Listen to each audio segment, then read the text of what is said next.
EPACK prefab technology limited IPO. आइए इसका detail review करते हैं और समझते हैं क्या इसमें अप्लाई करना सही होगा कि नहीं होगा। ज़्यादा टाइम नहीं लूँगा, पीयर कंपेरिजन सब कुछ करके आपको फाइनल रिव्यू दे दूंगा। टाइमलाइन की बात करें तो आईपीओ 24 को ओपन होगा, 26 को क्लोज होगा, अलॉटमेंट 29 को आ जाएगी। और आइए लिस्टिंग की बात करें तो लिस्टिंग आपका 1 अक्टूबर को लिस्टिंग होने वाली है। आईपीओ डिटेल की बात करें, ₹2 का फेस वैल्यू है। प्राइस बैंड की बात करें तो 194 से 204 पर शेयर इसका प्राइस बैंड है। लॉट की बात करें तो 73 का लॉट है। ऑफर फॉर सेल और फ्रेश दोनों है। फ्रेश ज़्यादा है, ये भी पॉजिटिव पॉइंट है। अभी यहाँ देखो फ्रेश ज़्यादा है, 300 करोड़ का फ्रेश है, 204 करोड़ का जो है ऑफर फॉर सेल है। टोटल 504 करोड़ का आईपीओ है। इशू टाइप की बात करें तो बुक बिल्ड इशू आईपीओ है। लिस्टिंग बीएसई एनएसई इसकी लिस्टिंग हो जाएगी। अब आइए देखते हैं एक लॉट लेने के लिए कितना इन्वेस्ट करना होगा। तो एक लॉट के लिए 14,892 रुपये इन्वेस्ट करने होंगे। बाकी आपको जितना लॉट लेना है उसके अकॉर्डिंग कैलकुलेट कर लेना। मेन रिव्यू अब यहाँ से शुरू हो जाता है। अभी तक तो ओवरव्यू दे रहा था, अब मेन रिव्यू यहाँ से स्टार्ट होता है कि कंपनी करती क्या है। तो कंपनी 1999 में इनकॉर्पोरेट हुई थी और कंपनी का जो काम है वो प्री इंजीनियर्ड स्टील बिल्डिंग्स को बनाना है और साथ ही साथ एंड टू एंड ट्रंकी प्रोवाइडर, मतलब डिजाइन करती है, डिजाइन करने के बाद में फैब्रिकेशन करती है और फैब्रिकेशन के बाद में इंस्टॉलेशन करती है, मतलब कंप्लीट ये एक वर्क करती है। अबाउट सेक्शन में पॉजिटिव पॉइंट है कि स्ट्रॉन्ग मैन्युफैक्चरिंग प्रेजेंस है ग्रेटर नोएडा में, आंध्र प्रदेश में, इन सब जगह पे इसका स्ट्रॉन्ग प्रेजेंस है। और इसके आईपीओ के वो देखोगे आप ऑब्जेक्टिव, तो उसमें ये अपना एक्सपेंड करना चाहते हैं, expanding capacity with IPO fund. तो ये सब इनके इंपॉर्टेंट पॉइंट है। अब मेरा इंपॉर्टेंट पॉइंट यहाँ पे ये निकल के आता है कि कंपनी का सेक्टर क्या है। तो कंपनी का sector pre engineered steel building यानी पीईबी एंड ईपीएस पैकेजिंग का जो पूरा सेक्टर है इनका। और इस सेक्टर में ग्रोथ है। क्यों ग्रोथ है? जैसे जैसे इंफ्रास्ट्रक्चर की बढ़ रही है वैसे वैसे इसका भी डिमांड बढ़ रहा है। एंड कमर्शियल कंस्ट्रक्शन हो गया, इंडस्ट्रियल कंस्ट्रक्शन हो गया, इन सब जगह पे इसकी डिमांड बढ़ती है तो इसका ग्रोथ भी बढ़ेगा। तो डोंट वरी, कंपनी का सेक्टर ठीक है, सेक्टर में दिक्कत नहीं है। लेकिन इस सेक्टर में ऑलरेडी लिस्टेड कंपनियां हैं, बढ़िया बढ़िया काम कर रही हैं, तो इसके लिए इनको फाइनेंशियल स्ट्रॉन्ग करना होगा। तो आइए देखते हैं फाइनेंशियल कैसा है, फाइनेंशियल स्ट्रॉन्ग है भी कि नहीं है। टोटल इनकम यानी रेवेन्यू की बात करें 2023 में 660 करोड़ का हुआ था। 24 की बात करें 906 करोड़ का रेवेन्यू हुआ। 25 की बात करें 1140 करोड़ का रेवेन्यू हुआ। यानी रेवेन्यू में हर साल यहाँ पे ग्रोथ आपको देखने को मिलेगा। तो रेवेन्यू तो ठीक है, रेवेन्यू 26% के अराउंड से इंक्रीज हुआ है प्रीवियस ईयर के अकॉर्डिंग। प्रॉफिट की बात करें तो प्रॉफिट हर साल बढ़ रहा है, प्रॉफिट भी 38% के अराउंड इंक्रीज हुआ है। तो ये दोनों चीज़ तो पॉजिटिव दिख रही है। नेटवर्क देखोगे तो नेटवर्क भी तगड़ा जंप कर रहा है, तो ये भी ठीक है। रिजर्व भी बढ़ रहा है, तो ये भी बढ़िया है। टोटल बोरो की बात करें तो टोटल बोरो 210 करोड़ का है और इनका एक बार नेटवर्क देखता हूँ 353 करोड़। तो हाँ, बोरो मैनेज करने लायक है। आइए देखते हैं डेट टू इक्विटी, उसके बाद यहाँ पे और क्लियरिटी मिलेगी। यहाँ पे देखिए डेट टू इक्विटी कितना है, 0.15 का है, तो बढ़िया डेट टू इक्विटी है, शानदार इक्विटी डेट टू इक्विटी है, बढ़िया है।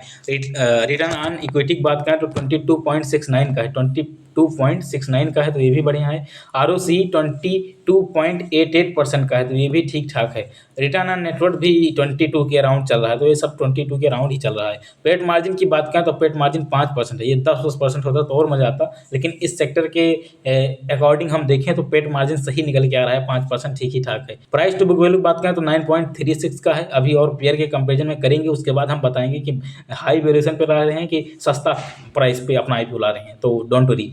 पी की बात करें तो 34.54 हो जाएगा आईपीओ आने के बाद। और ईपीएस की बात करें तो 5.91 हो जाएगा। ईपीएस आई थिंक कम है, अभी पेयर कंपेरिजन होगा। मैं ग्राफ बना के लाया हूँ जिससे आपको क्लियरिटी मिले। यहाँ पे देखिए ग्राफ में पेयर कंपेरिजन करते हैं। सबसे पहले हम पीबी का ही पेयर कंपेरिजन कर देते हैं, प्राइस टू बुक वैल्यू का। तो प्राइस टू बुक वैल्यू आप देखोगे तो प्रीफैब टेक्नोलॉजी का कितना ज़्यादा है, 9.36 है, सबसे ज़्यादा इसका है। तो इसका पीबी भैया ज़्यादा है, ये इसके लिए निगेटिव पॉइंट है। अपने पेयर के मुकाबले इनका पी कितना ज़्यादा है, तो करीब 2 गुना से भी ज़्यादा है यार, मतलब बहुत ही ज़्यादा पीबी इनका है। तो पीबी मैंने आपको दिखा दिया, पीबी इसका हाई है। और एक्चुअली मेरे पास बहुत सारे ग्राफ थे, लेकिन पता नहीं कहाँ है यार, फाइल में मिल नहीं रहे हैं। तो मैं भी कंप्यूटर में ही रहेगा होगा, तो सॉरी फॉर देट। तो आइए इससे कंपेरिजन कर लेते हैं। रिटर्न ऑन नेटवर्थ देखोगे तो रिटर्न ऑन नेटवर्थ ईपेक का जो ये हमारा आईपीओ है, इसका कितना है, 22.69 का है। और सबका देखोगे तो उसका सबका कम है, तो इनका ज़्यादा ही, इनका पॉजिटिव पॉइंट है। यहाँ पर देखोगे पी इनका सबसे ज़्यादा है, तो यहाँ फिर से इनके लिए निगेटिव पॉइंट है।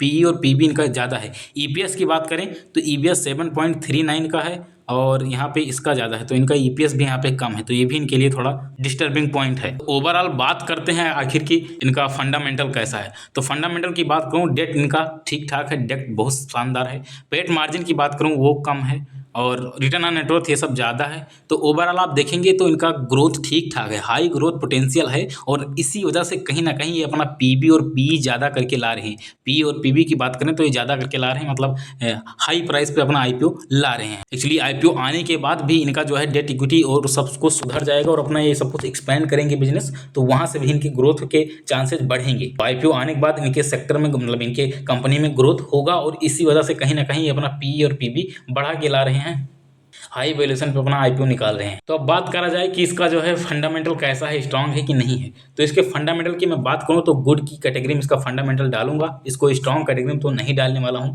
रीजन क्या है स्ट्रांग कैटेगरी में न डालने का, पेट मार्जिन केवल 5% है और दूसरी चीज पीई और पीबी ज़्यादा है, इसलिए इनको नहीं डाल रहा हूँ। बाकी आपको यहाँ पे मैंने सब कुछ इसीलिए लाइव दिखाया, लाइव समझाया, जिससे आपको समझ में आए, बाद में कोई दिक्कत ना हो। आए जीएमपी देख लेते हैं, उसके बाद हम डिसाइड करेंगे आखिर इस आईपीओ में करना क्या है। जीएमपी 14 रुपये का जीएमपी चल रहा है, इसके अकॉर्डिंग करीब जो है आपको 6-7% का लिस्टिंग गेन मिल जाएगा। हालांकि ये सब लिस्टिंग स्टडीज की वीडियो में आपको क्लियरली बताऊंगा कितना परसेंट लिस्टिंग गेन मिलेगा, लेकिन फिलहाल ऐसा लग रहा है कि इस समय इस सिनेरियो के अकॉर्डिंग 6-7% का लिस्टिंग गेन मिल सकता है। तो इसमें अप्लाई करना है कि नहीं करना है। तो देखिए लिस्टिंग गेन के लिए जो अप्लाई करना चाह रहे हैं तो अभी के हिसाब से उनको यहाँ पे अप्लाई नहीं करना चाहिए। यदि 26 सितंबर तक यानी लास्ट डे तक अप्लाई करने के लास्ट डे तक यदि इसका जीएमपी 15-15% पहुंच जाता है, 14-15% पहुंच जाता है तो अप्लाई करिएगा, वरना इसमें अप्लाई करने की ना सोचिएगा। वहीं जो लॉन्ग टर्म के लिए सोच रहे हैं तो लॉन्ग टर्म के लिए देखो भैया 50-50 का रिस्क है।